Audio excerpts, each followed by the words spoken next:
Hello everyone, this is Dr. Shashank is Kaundinya, and this is a rather unfortunate video that I'll be making.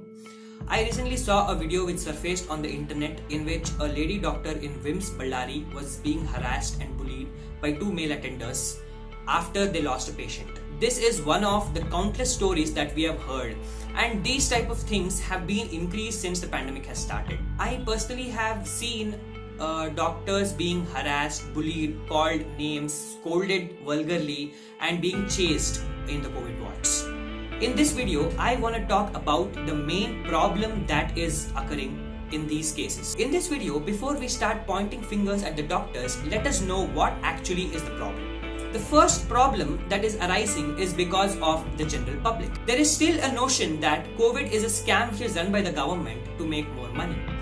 What is happening because of all this is people are not taking COVID seriously. I have seen many videos in which there have been around 20-30 people in the shops buying clothes and saris in the midst of the pandemic. People are taking vaccination as a joke. The vaccination percentage in India is around 3%, and they don't go and get themselves tested. When I asked and confronted a neighbor telling them that they should go and get themselves tested, you know what they told me? They told me that they have just a normal cold and they don't need to go to the hospital. And when I told them that they should go to the hospital, they were ignorant, and they also told me that they don't do anything in the hospital. They just admit them, they give them oxygen and give remdesivir, which is not even efficacious. So we often say that being informed is a good thing, but it is proving wrong in the cases of COVID. These people have become so arrogant that they think they can make the decision for themselves, and they end up not going and getting themselves tested and make a delay in the treatment process. Because of all the factors I mentioned, these people reach the hospital at a very terminal stage. You should remember that COVID is a time-sensitive disease. The earlier the treatment is started, the earlier and the safer you will be. So what happens is, I have seen many people who reach the hospital when their saturation is 40 and 30s. The problem doesn't end here. These attenders who are hitting these people get the patient and drop them off in the ICUs. After this, they disappear. What happens is, there are few tests which are not available in the government setups, which have to be done outside, and these tests cannot be done because there is no attender who is accompanying the patient. And also, one of the most important screening modality, that is HRCT of the chest, has to be done, and the patient has to be escorted to the radiology department, which is far away from the ward.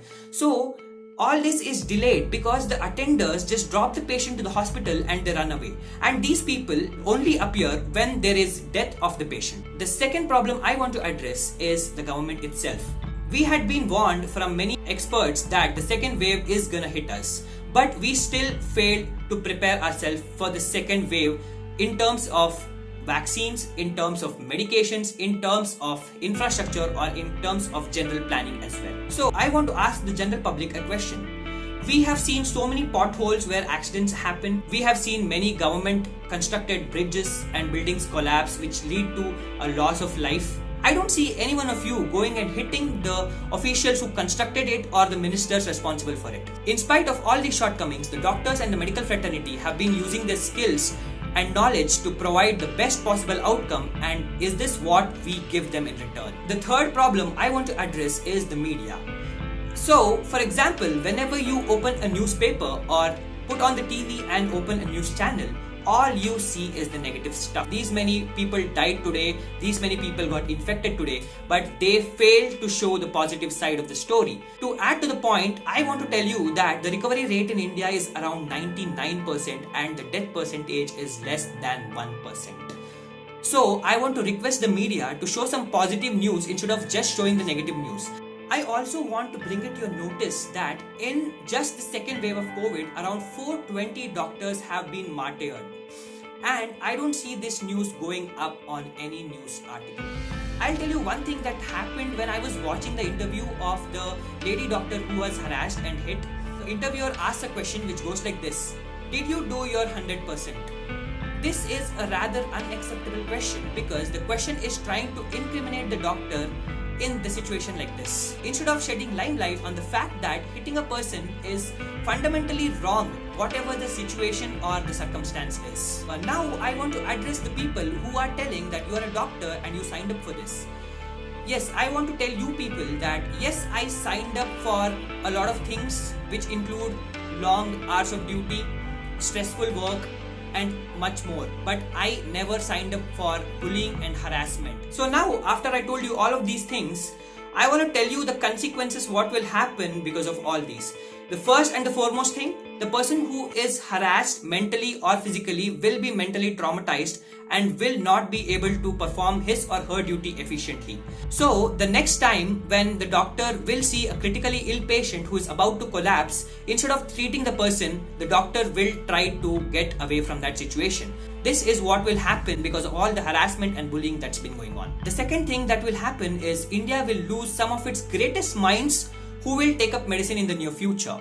Because of all these incidents, the young minds will not take medicine as their future, or the young doctors who have already taken MBBS as their career will try to move out of the country in search of safe places. So what will happen in the end is the brunt of all your actions will fall on the same society that you live in. So one more thing I want to tell is I used to think that all of these are occurring because of the lack of education, and if we educate the people enough, all this will get solved.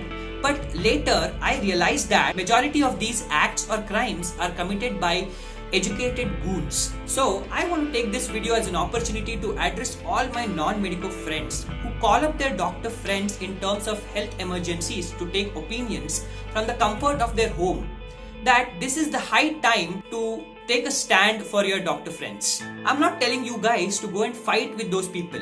I'm just telling that in a situation when a person is talking ill about a hospital or illogically about a doctor, you have to take a stand and tell them that what they're doing is wrong. This small gesture will improve a lot of conditions that are occurring right now. So I sincerely request the government to wake up and realize the importance of the medical fraternity and to take some serious actions regarding the same, which will help a lot. The question arises, how do we solve this? So many doctors and eminent personalities have given recommendations which can be followed to prevent such occurrences. So the first thing that we have to do is mandatory ID checkups before the person enters the hospital.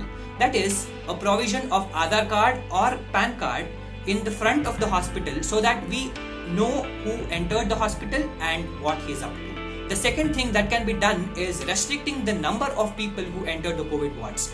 The number of people who will enter the COVID wards should be restricted to 1 if the condition is not so serious and 2 if the condition is serious. The third thing is installation of breathalyzers which will detect if a person is drunk, and the drunk person shouldn't be allowed to enter the hospital premises. The fourth thing is very important. There should be deployment of home guards to the hospitals and there should be police rounds regularly.